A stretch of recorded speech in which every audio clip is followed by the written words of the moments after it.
On July 8, 2022, an F-18 Super Hornet was swept out from the flight deck of USS Harry S. Truman after what Navy officials described as a, quote, sudden spell of intense winds and heavy rain.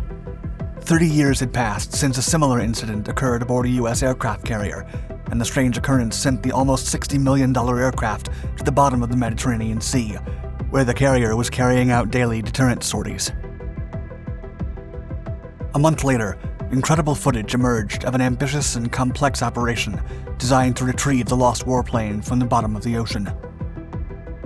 The images show dozens of specialists, divers, engineers, and equipment operators working together in a risky attempt to hook the airframe and pull it from the seabed. But after only a few weeks underwater, the conditions of the wreck were hard to believe.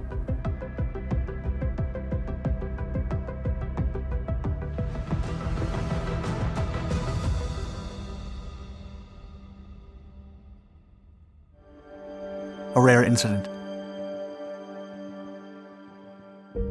On July 10, 2022, news outlets around the world reported a strange occurrence that had taken place in the Mediterranean Sea. According to a Daily Navy statement, an F-18 Super Hornet warplane had been blown away from the flight deck of USS Harry S. Truman, an American aircraft carrier conducting NATO deterrence operations in the region. The incident raised many eyebrows and was considered highly strange and suspicious by media platforms, as there is usually a strict and well-enforced set of protocols to ensure American aircraft are always tied with chains while on the carrier's deck. Even so, the Navy reported that a sudden storm characterized by peculiarly strong winds had struck the carrier at the moment of the incident, but the service did not reveal why the F-18 Super Hornet, assigned to Carrier Air Wing 1, had not been secured.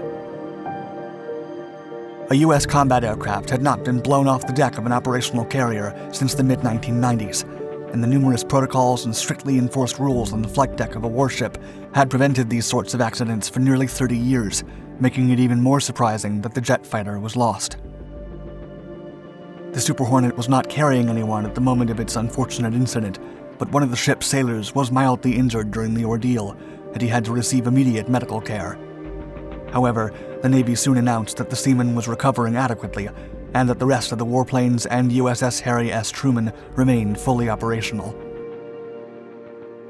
As global tensions keep rising around the world, and new arms races are taking place between the United States, Russia, and China, the U.S. Navy has made it a priority to salvage its warplanes lost at sea. Stephen Wills, a naval historian and researcher, described the urgency to recover U.S. warfare technology. Quote, "It's not just a simple salvage. There could be a race out there. You can reverse engineer it. Historically, some of our friends have been really good about that."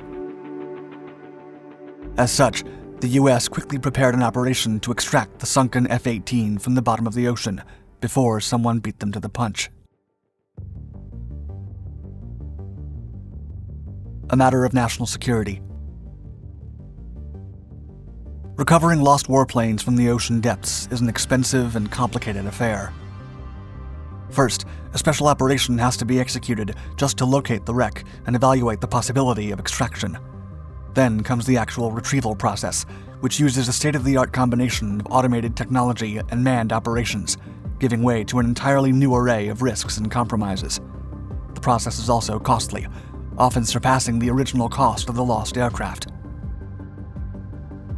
Nevertheless, there are several factors that make it a priority to pull out a U.S. warplane from the ocean, and the investigation of why the aircraft fell to the sea often benefits significantly from having access to the wreck.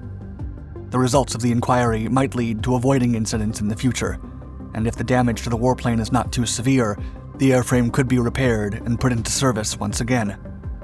More importantly, there are security concerns, as America's rivals have made it abundantly clear that they are willing to steal and reverse engineer U.S. technology if they manage to get their hands on it. In 2001, an EP-3 signals intelligence aircraft crashed with a Chinese fighter and was forced to land on a Chinese island. The warplane was not immediately returned to the U.S., and a tense political standoff ensued. The plane was eventually returned, but it was Russia who did it, and it was in pieces. Even if restoring the airframe of a sunken wreck is not possible, the technology inside the plane might be more than worth it for the United States enemies. Wills explains, quote, All that comm stuff and how we encrypt communications, that's probably higher priority than the airframe or any of the avionics or weapons or anything else. Just getting a hold of that, I think, would be a real intelligence coup for people who aren't friendly to us. For that reason alone, the US Navy is willing to go to great lengths and even risk the lives of specialized divers and engineers just to prevent American technology from falling into the hands of their global rivals. Into the depths. The footage the Navy released, showing the recovery of the Super Hornet mere weeks after the July 8, 2022 incident, is a rare and unprecedented look at the complexity and technical prowess required to carry out such a risky and ambitious operation. First, the exact location and condition of the wreck were established. The jet lay on the seabed of the Mediterranean Sea at a depth of 9,500 feet, and due to the increased pressure and underwater conditions at such depths, the operation required the combination of a remotely operated vehicle and specialized divers to attach the rigging and lift lines that would pull the wreck out of the water. The operation was overseen by a team of Navy engineers and specialists, while the diving process was divided into two groups. The leading group, which would dive all the way down into the seabed, was equipped with special diving suits and tanks filled with a mixture of gases explicitly designed for low-depth breathing. Another team of divers, using regular diving suits and compressed oxygen tanks, patrolled the area above the wreck, supervising the operations and always ready to assist their teammates in case something went wrong. The operation and recovery were executed from the multipurpose vessel MVP Everest. Once the divers and the unmanned remote control vehicle were able to secure the hooks and extraction lines into the warplane's airframe, the Super Hornet was slowly pulled out from the water and taken on board the Everest. The images of the Super Hornet as it was taken out from the sea quickly spread through news outlets and social media. Many people were surprised to see the condition of the warplane, which, after only a few weeks underwater, seemed devastated and torn apart. Nevertheless, the operation was considered an undeniable success for the Navy. The wreck was then taken to a military base in Europe, where it would be carefully studied to aid in the investigation of the incident that caused the plane to sink into the Mediterranean Sea.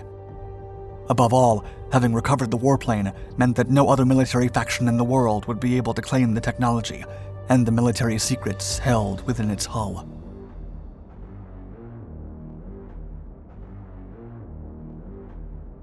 Thank you for watching Dark Footage.